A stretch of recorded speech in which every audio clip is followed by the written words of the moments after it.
So it's just me today, as Bryony is away in Ethiopia, of all places. But she'll be back next week, along with a brilliant guest, John Neal, my former boss at England Cricket.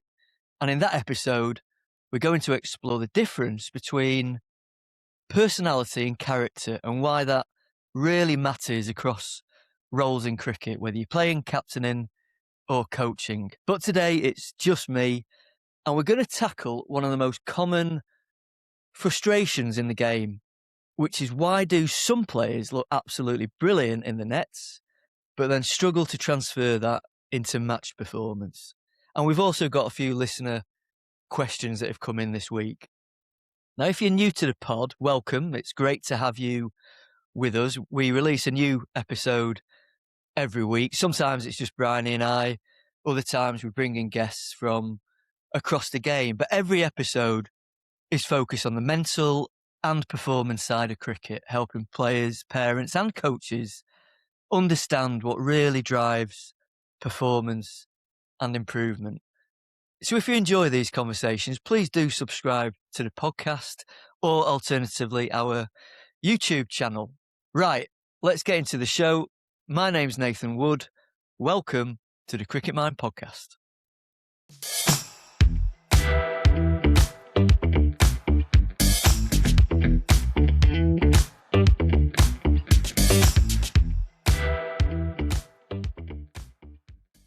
Now, this first question is one that I've seen firsthand many times, both as a player and as a coach. And it comes from Josh, who's a 15-year-old batter.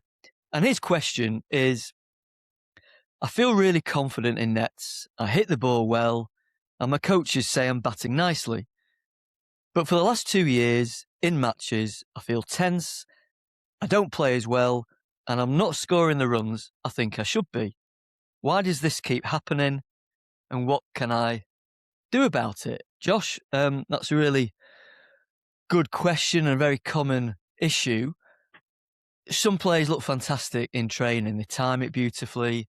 They look confident. They play freely. But in games, it feels completely different. And I can relate to this myself. I can remember times when I felt like Sachin Tendulkar in the nets, but batted like Phil Tufnell in games. So this isn't a new problem. It's actually a very common one.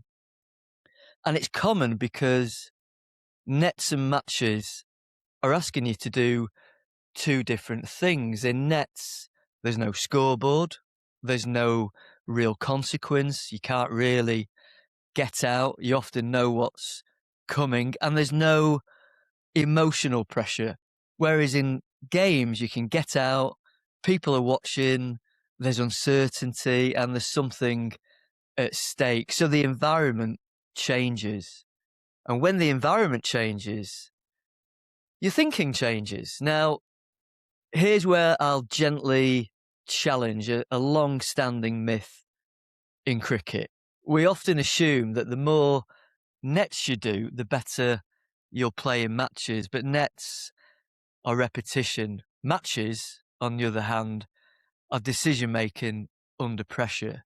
And they're not the same skill. Batting in training is largely about execution. Batting in games is about clarity. It's about commitment and handling emotion. So if your training doesn't include scoreboard scenarios, tactical thinking, a bit of consequence, decision making, then your hard work in nets won't automatically translate into consistent performance in matches.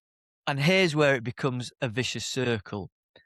When players struggle in games, they often go back to the nets looking for technical fixes. They think that my grip must be wrong, my back lift isn't quite right, I'm falling over. But the truth is, this issue is rarely solved by thinking more about technique, and the solution is much simpler, usually. Have a clear plan, keep your intent simple, and then commit fully. Matches don't create problems, they reveal them, and that's uncomfortable, but it's also useful.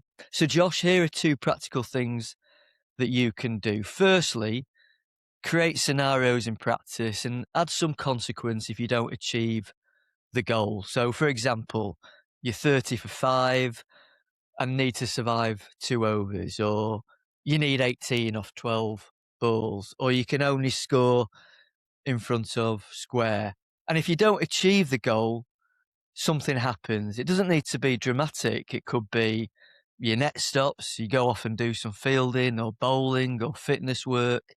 Or yes, maybe your phone goes to your parents for 24 hours. The detail doesn't really matter. What matters is that something is at stake, because that trains decision making, not just bat swing.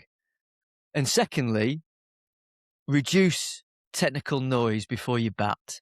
Go in with one clear focus, not 2, not 3, just 1, because clarity reduces tension, and tension is usually what's getting in the way. So that's why good players can look great in nets but struggle in games. It's not ability, it's the training environment. Josh, thanks for the question.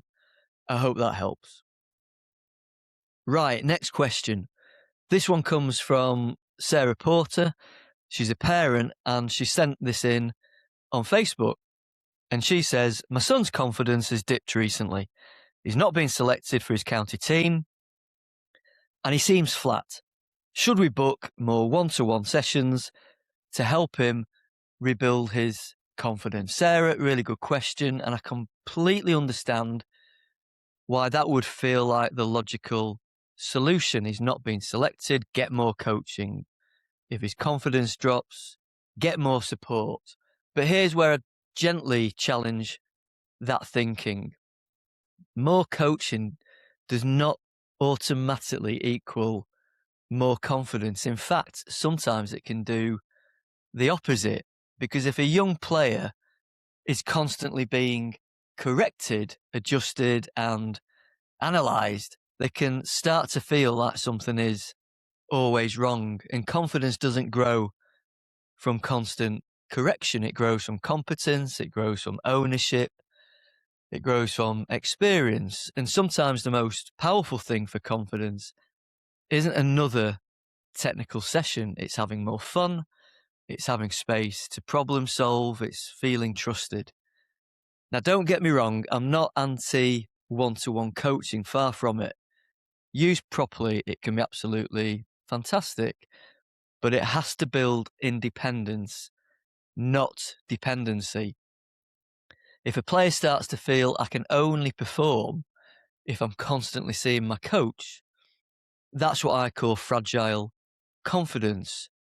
And what we want instead is, I know what I'm trying to do, I trust my method, I can adapt when things don't go well. That's resilient confidence. And often that comes from being allowed to struggle a little and then coming through the struggle.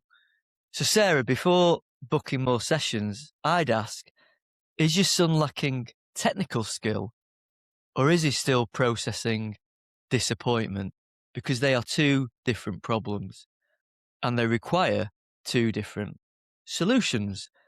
If confidence is dipped after not being selected, sometimes what's needed isn't more correction. It's clear, achievable training goals, small wins in low pressure environments, and opportunities to take responsibility for his own development.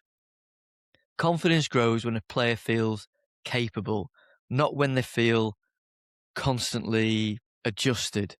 And sometimes less intervention actually builds more belief. And that's an important distinction in modern cricket. Great question. And Sarah, I wish him well. And the third and final question comes from Barry in sunny Spain. Barry is a former first-class and international cricketer for Yorkshire, Lancashire, Derbyshire and England back in the 1970s and 80s. And he's also my dad. So thanks for the question, Dad. And his question is this. Could the environment a person is brought up in and lives in develop sporting resilience? Now, this is something I've thought about a lot over the years. And the short answer is yes, environment absolutely shapes resilience, but, and this is important, it doesn't automatically create it, because you can grow up in a tough environment and it can either harden you in a helpful way or it can overwhelm you. So resilience isn't just about hardship, it's about how hardship is processed and managed. And in cricketing terms, some players grow up in very competitive environments, older siblings, strong dressing rooms, high expectations from themselves and from others, and perhaps not getting much sympathy. And yes, that can build resilience. You learn how to deal with disappointment, you learn how to compete, you learn that no one is coming to rescue you. But here's the key: it only builds resilience if there's also support, because resilience tends to grow in environments that combine high challenge and high support, not just high challenge. And I've seen this firsthand. I've seen players who were pushed very hard, but were never shown how to reflect, never shown how to recover, never shown how to separate performance from identity. And they didn't become resilient. Actually, they became anxious or defensive or fearful of failure. Whereas the most resilient players I've played with and coached, actually, yes, they were challenged and yes, they faced setbacks, but they also had perspective. They had mentors, conversations. They had space to process what happened. They weren't just told to toughen up. They were helped to understand what was happening. And I'll share something personal here. Growing up in a cricket household with a dad who played at the highest level, there was definitely expectation, there was definitely comparison, and there was definitely pressure, some external, some internal. And at times that helped me. And at times it made things harder. And over time, I had to learn what resilience actually meant for me. It wasn't just about being tough, it was about being adaptable, being reflective, being willing to evolve, and even challenge my own thinking. So, Dad, yes, environment matters, but resilience isn't inherited. It's developed through challenge, reflection, support, and recovery. And that's something that all coaches and parents should really think about. Are we just exposing young players to pressure, or are we helping them make sense of it? Because resilience isn't built in the moment of failure, it's built in what happens after it. So another really, really good question. Thanks for listening, even over there in the Costa del Sol. So that brings us to the end of today's episode. A big thank you to Josh, to Sarah, and to Barry for sending in those questions. If you'd like to send one in yourself, all the contact details are in the show notes. You can message us on Instagram, Facebook, or through the Cricket Mind online website as well.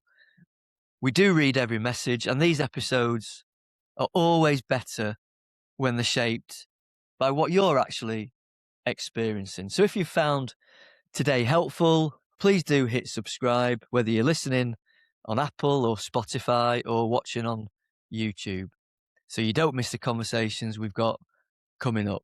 And we've got some really great guests coming on the pod over the next few weeks.